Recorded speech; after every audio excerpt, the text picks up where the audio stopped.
Hello and welcome to the CLB Forge podcast. This is a show to help equip you and your church for mission, ministry, and multiplying disciples. I'm Ryan Nilsson. And I'm Mike Nattel. Welcome to episode 16. We're happy to have you here. So we have been we're only like one in, but we're going through this series that we're kind of sticking in between having other guests on. And the series is called Church on Track. And last time that we had this series, this is the series in between the good episodes, right? Is that? No, these are the great episodes because it's just you and me riffing. Yeah. We have to be on our best behavior when we have guests on. So now that it's just the two of us, we can just be ourselves. Oh, good. Okay. So I like that. Yeah. And I'm encouraged by that. Last time you talked about a bell curve and you asked me to read on the spot, which I was like, really, dude? With really small font. So none of that today. I promise. Well, I don't know. I still kind of want to chugga into this episode because we're talking about, this train motif. But after we got off the recording, you yelled at me and I was really upset about it. So remember how I was in like a thing of mourning. I got off and I was feeling really encouraged and happy after you shared that bell curve of life with us. And then we got off the phone and you immediately chastised me without other people hearing it. Now, you think anyone's going to believe you? Do you think? Actually, they might. I've been seeing a counselor since then. Which is great because literally there was maybe 5 minutes in between. So it's great. I'm encouraged by this. And Ryan, I'm really encouraged that you're willing to share your knowledge with us of these things that really the Lord has put on your heart in order to share. So I'm going to pass it over to you and say, get us back on track, Ryan, and talk to us about a church on track. Yeah, you bet. Before we get into the actual content here, I was thinking, last time we did one of these, you had a Penn State sweatshirt on, right? Which is because you like the football. I love the football. I mean, I like the university too, because obviously it's the best university anyone could pay money to go to. Yeah. And I was thinking, wow, okay. Did I accidentally say, yes, I agree with you on that? No, that wasn't an accident. That's literally it. I mean, I've literally heard someone say, if God wasn't a Penn State fan, why would he make the sky blue and white, which are the exact colors of Penn State? So God must be a Penn State fan. Just saying. Wow. I bet we just had somebody. People have now you just made taken off unsubscribed. Yeah, it's bad. It's bad. And they're gonna come for our ordination certificates too, probably. But I did have a thought about that. Like, I don't like clothes shopping. I wonder if we can invite churches to send us like their church T-shirts or polos. Ooh, right? That's a good idea. And then we'll sport them during the episodes. We'll wear them. And bro, then I don't have to shop for new clothes, which would be great. Bro, this is so like in the last episode, you gave a plug to the Canadian Lutheran Brethren Church in hopes that they would be like, oh, Ryan, come back and visit us. We want you. And now you're making another plug to say, I don't want to go out and buy my own clothes. So churches send us clothes so that we can rep your church on our podcast. I cannot wait to see what is on what you have in store for us on our next episode. Who knows what we'll be asking for next? Who knows? But I won't make you read on this one. Are you sure? Yeah. Yep. Okay, let's see. No. What are we talking about today? All right. Mike, can you read that top line for us? What's our... Yep, sure. Church on track. Chugga, chugga, chugga, chugga, chugga, chugga, chugga, chugga, choo, choo. These are the derailing factors that you might come into. There's 7 of them. I almost have them memorized. Well, you don't have to. You're going to read them all for us? No. I'll recap them. Okay. All right, good. So we're on this series about keeping your church on track. And we're looking at some derailing factors. We're going to look at some positive things you can do later on down the road. We're going to talk about the problems that can occur sometimes when we don't even know. And so there's kind of 7 areas we're going to look at. First of all, last time we looked at life stage, the life stage of your church. Today, we're going to talk about forgetting the functions of the church. We'll come back to what that is. And then the others that we'll explore down the road: size dynamics, the size of your church, understanding how that impacts your ministry; success, can actually lead to problems, anxiety, mission drift, getting away from your mission, and 7 breakdown areas. So we'll be kind of getting into those. But today we're talking about forgetting the functions of the church. So let's talk a little bit about that. There are different ways to look at what is the purpose of the church. What are the things that the church should be doing? And so I came across this model, just a way of thinking about the church from a guy named Gary McIntosh, and he wrote a great book called "Staff Your Church for Growth." And it's a book about if you're looking to hire staff, what are some of the things you should be thinking about? What kind of staff people do you need? What do you want to have them doing? And how does it impact the future health and growth of your church? So this is an oldie, but man, it's a goodie. And Gary McIntosh, I just encourage anybody to check out his stuff. He's gotten some great ones. Some of his best ones that I really like are Staff Your Church for Growth. Another one is taking your church to the next level, which helps deal with growth barriers. Sometimes churches get stuck at a certain size where you expect to grow, but there are these invisible barriers that get in your way that seem to prevent you, and you can't quite figure out what that is. And then I've actually got Post-it notes all over it because I read it so much. There's Hope for Your Church, which is about if your church needs to revitalize. It's just a kind of a how-to manual. So just really good resources, and Gary McIntosh is great. I have a friend who's a pastor. He read one of these books, and in here, McIntosh has got like a number you can call if you want to reach out to his ministry. So he calls and leaves a message or something, and Gary McIntosh actually called the guy back and talked to him for like an hour and a half. I thought that was so cool. That is cool. Didn't charge him, didn't make him, pay for it. So I just love it when people are kingdom-minded like that and are helping each other out. So anyway, in this book about staffing, he actually talks about these 6 functions that every church has or should have that all lead towards the church carrying out its mission and accomplishing its ministry objectives. And he kind of a great way to look at it is like, what are the things that a church begins to do? If you're starting a church, if you're a church planter, you kind of start doing these things in succession. So the first one here, I can't point correctly. You're pointing at the first one. You're good. Okay, good. You got it. You can't read that though, can you, Mike? Okay. First one is finding people. If you're starting a church. I think that first one, wait, let me try to read it. I think it's finding people. Did I get it? Oh, yeah, you got it. I had to squint really hard, but I think I might have gotten it. You got it.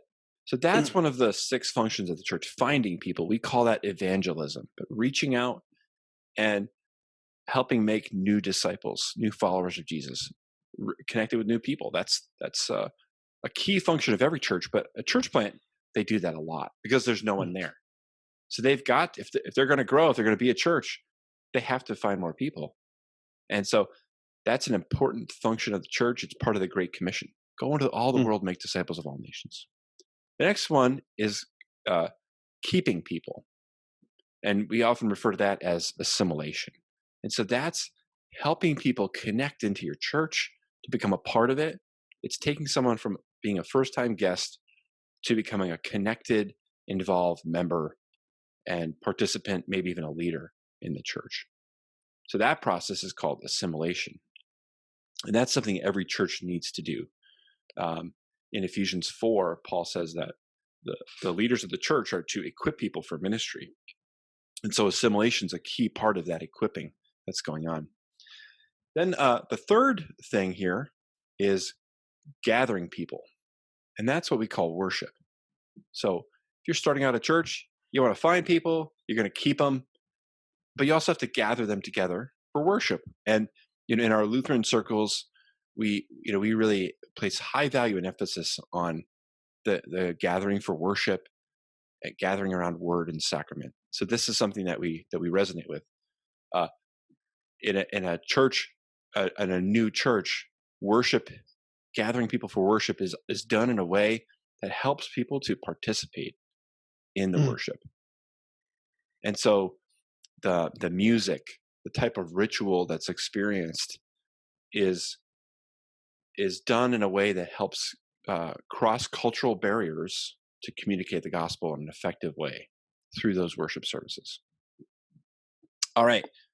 Then number 4, educate people, teaching. We often call that, so that's our, small groups and sermons, Bible studies. A lot of our ministries provide a lot of teaching. So that's kind of a obvious one for many of us.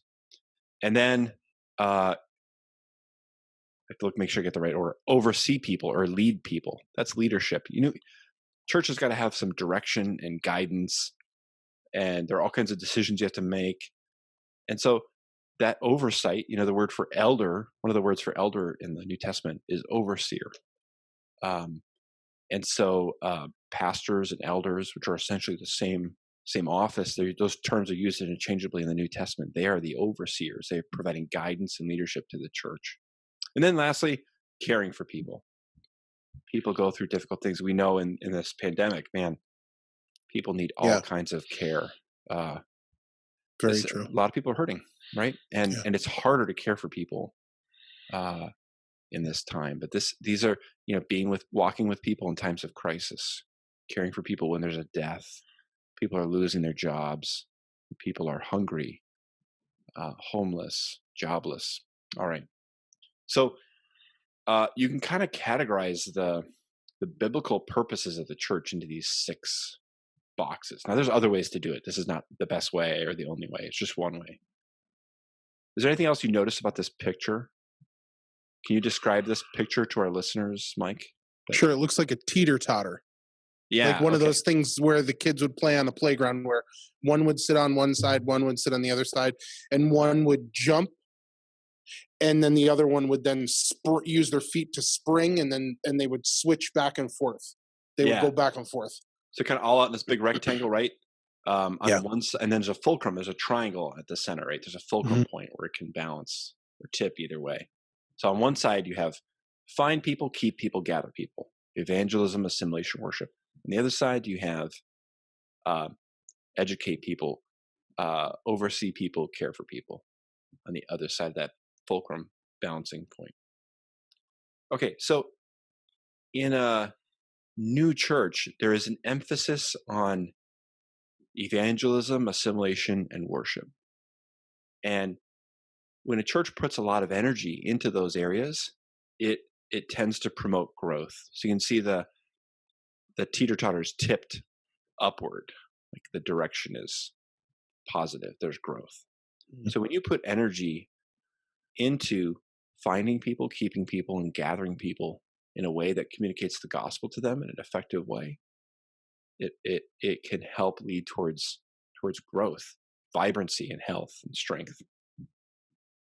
However, and that's often what a new church will invest in. However, priorities of churches in later years tend to lead to decline. So churches, as they age, tend to put less and less energy into finding people, keeping people, gathering people, evangelism, assimilation, worship, and they tend to put more energy into educating people, overseeing people, and caring for people. Begin to neglect worship, evangelism, and assimilation. And so those last 3, they're all 6 of these are critical, important biblical purposes and functions of the church. But if we neglect those first 3, it can lead towards growth or towards death and decline. So we can sometimes we get into trouble forgetting some of those functions. Mike, I mean, what are some of the functions you see that are easy for churches to miss out on doing, or to choose not to do, or to feel, man, we can't do those kinds of things? Any of those stand out? Like what are the ones you think we most often forget? I mean, I think one of them is just encouraging people to feel like they have the ability to do it. So I think that very first one, like with evangelism, like people, they hear that word, but I think they get scared by that word because they don't know exactly what that means. And so a lot of times, if you can encourage people that evangelism is the way that you share your faith, the way that your faith naturally manifests itself out onto other people, and then using that as the opportunity. And so, one of the things that's really important is to give people the empowerment to share their testimony with others. That's a great way Wow. of Yeah. evangelism. Yeah. And I think that that's one of the ones where people they hear that word, but they don't put the practicality to it. So they're kind of Yeah. like, well, what does that look like? Does that mean I'm going door to door sharing the gospel with people that I've never met? It could mean that, but more often than not, it is allowing Christ's light to shine through you onto the people that you already interact with in a way that people are encouraged by and that they see for themselves. And so I think like there's an ability to be hung up on that. I think if we went through each one of those 6 boxes, you would see both a positive and a negative to going too heavy into one, or even going as far as to say like overthinking how to do something and kind of like paralyzing yourself, giving yourself like a form of anxiety, like, okay, Man, well, you said it. we get, yeah. So I Yeah. think that Yeah. I think that there's an aspect to all of that, and just making sure that we're trying to keep things even so that it levels off is something that's very, very important, but very difficult too. Like I'll Yeah. be honest, it's Yeah. difficult to do that, Oh, yeah. especially Yeah. as we're going through it. So Yeah. Yeah. yeah. Yeah. You know, just on that evangelism, and we're going to do future episodes specifically around the topic of evangelism. I do think that Hmm. word just scares people, and people Me immediately too. say, "Oh, I'm not qualified to do anything here in this area," and that's not true. There's Hmm. all kinds of opportunities that we have to make a difference in that area. And like Yeah. um, one of the guys who does just a great job talking about this is a writer named Michael Frost, and he talks about how, in the Bible, in the New Testament, we see that there are evangelists, Mm. right? That's one of the leadership roles that we see in the New Testament in Ephesians 4. So there are evangelists, but in addition to that, we're not all called to be evangelists, right? Just some of us Right. are. But all the rest of us are called to be evangelistic believers. That's And those, important. yeah, and those are people who lead. Hmm. And I think one of the ways he talks about it is spiritually curious lives, Hmm. where we're open about our spirituality and we're willing to have spiritual conversations with people, where we have friends and relationships with people that Yeah. aren't Christians, Yeah. and have chances to dialogue, to Yeah. listen, and to learn from people who are, um, we wouldn't necessarily consider them to be followers of Christ. Yeah, one of the And things that really impacted me while I was going through seminary, I had a conversation with Joel Norfed, mhm, and he shared uh, this idea with me, and he said, when we look at evangelism as getting people from point A to point B, it can be overwhelming. When we look at it from like, yeah, okay, yeah, that's evangelism good. is talking to a Yeah, person and then I can't stop doing what I'm doing until I bring them to faith. Point A to point B. And people are like, I don't even know how to do that. Like my brain now hurts because I'm so concerned. I'm so worried. I'm paralyzed. I'm anxious, overwhelmed. I'm an introvert and I don't even know how to talk to people. I don't know how that works.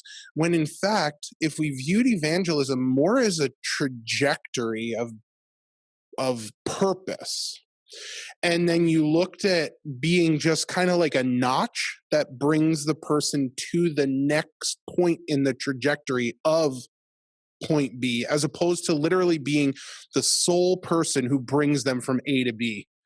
And then you're like, nope, I'm going to trust that the Lord is going to continue to move this person in a direction. And I am just going to be the next notch in that trajectory. And I think that that takes a fair amount of the stress and yeah, worry of, do I have the time to do this? Do I have the energy to do this? Do I have, and all of those kind of go away if you start to realize you're just called to do what you feel like you're supposed to do. Don't be worried about bringing them from point A to point B. Just be a notch in that trajectory that gets them Yeah. Yeah. It there, which really, is great. And that's something that stuck with me for a long time.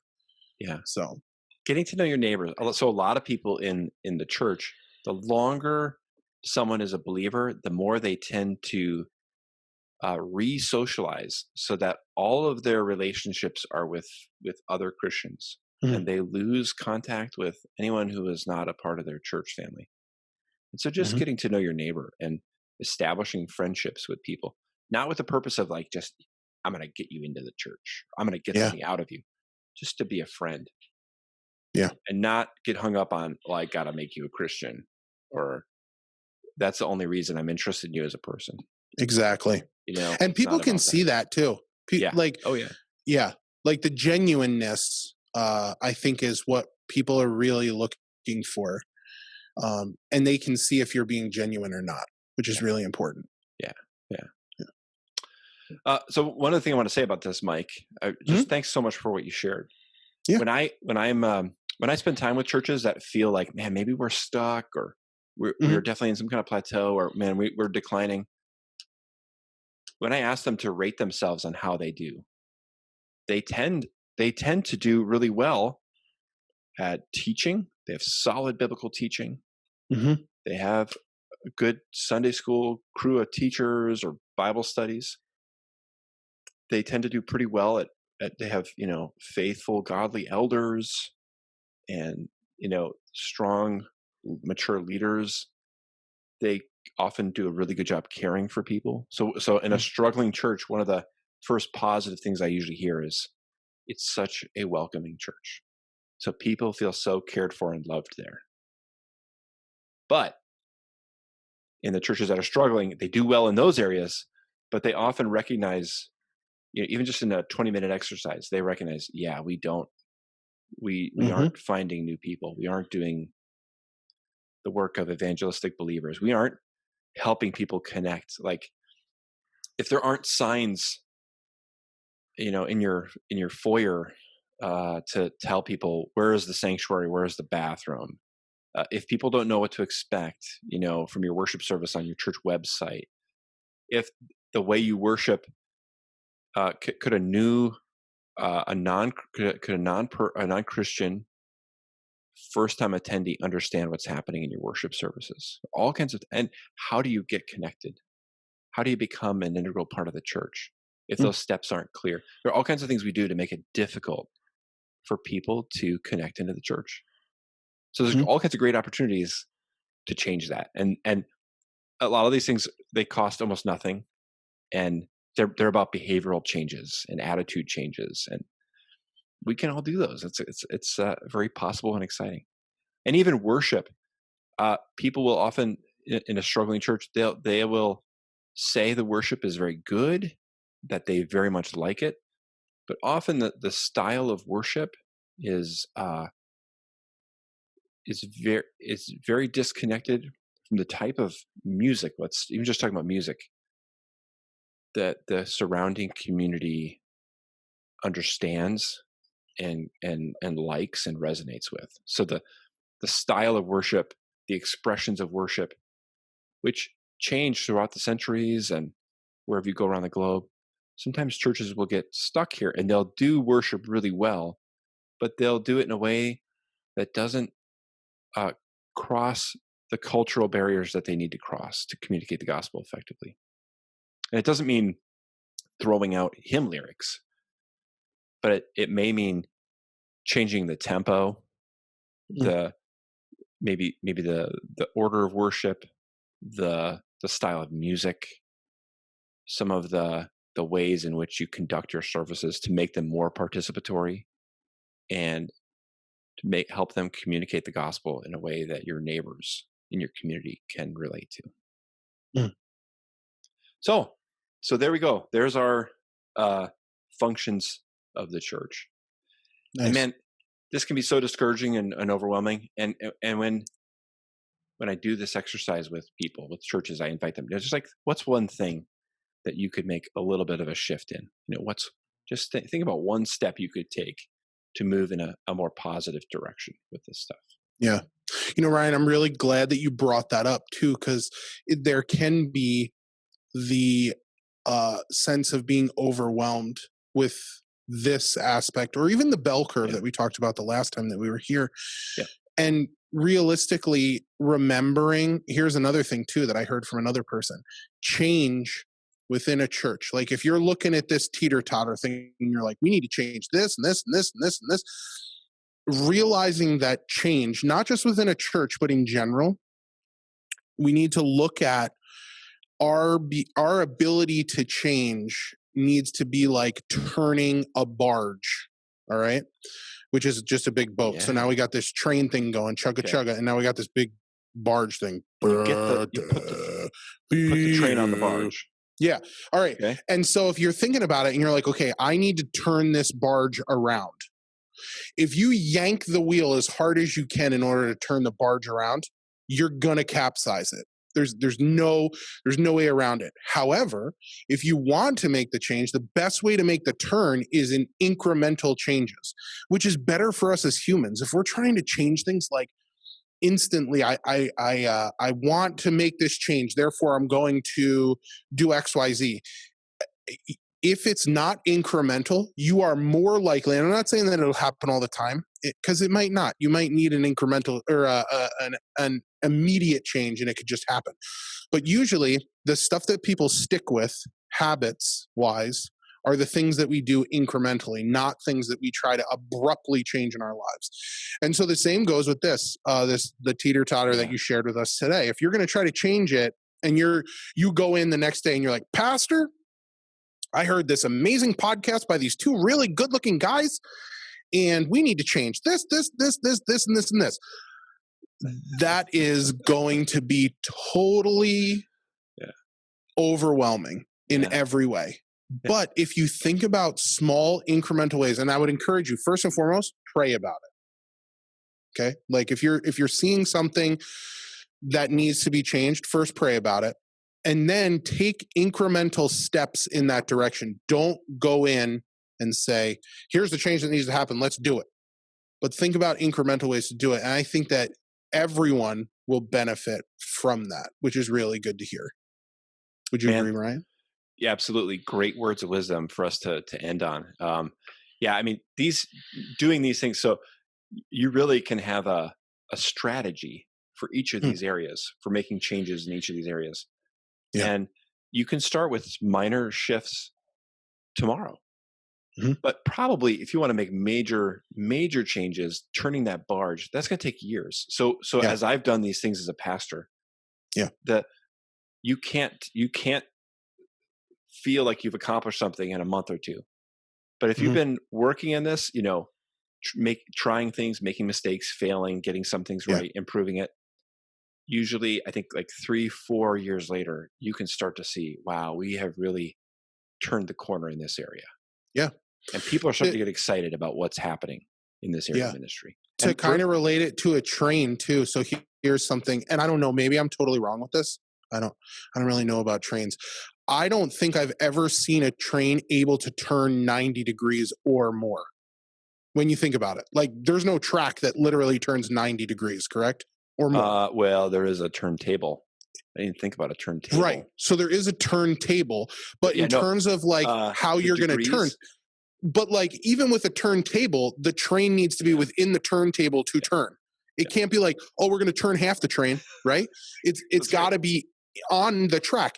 And so when you look at it, even a train track, in order to direct the train, needs incremental degree changes in order to turn. It's going not uphill. Going uphill needs to be very gradual. Turning a corner needs to be very gradual. Yeah, very gradual.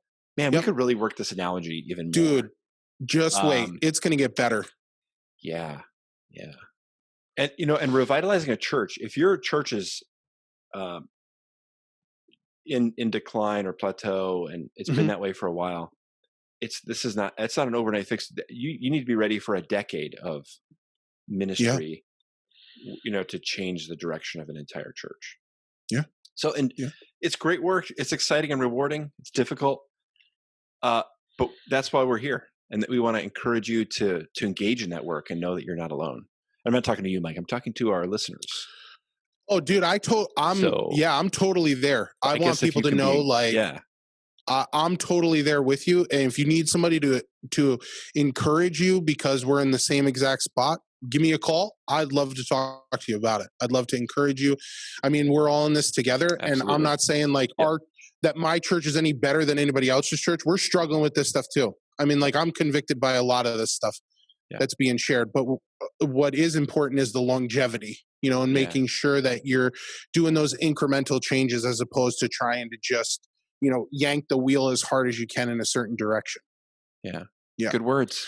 Good words. Totally. All right, Ryan, I'm going to bring up the outro on my phone. If you want to go through those books again, I think people will really find encouragement with those books. Absolutely, Mike. Thank you, Ryan. Today we have a special on these books. If you have a special opportunity to go buy them yourself and find them on your own.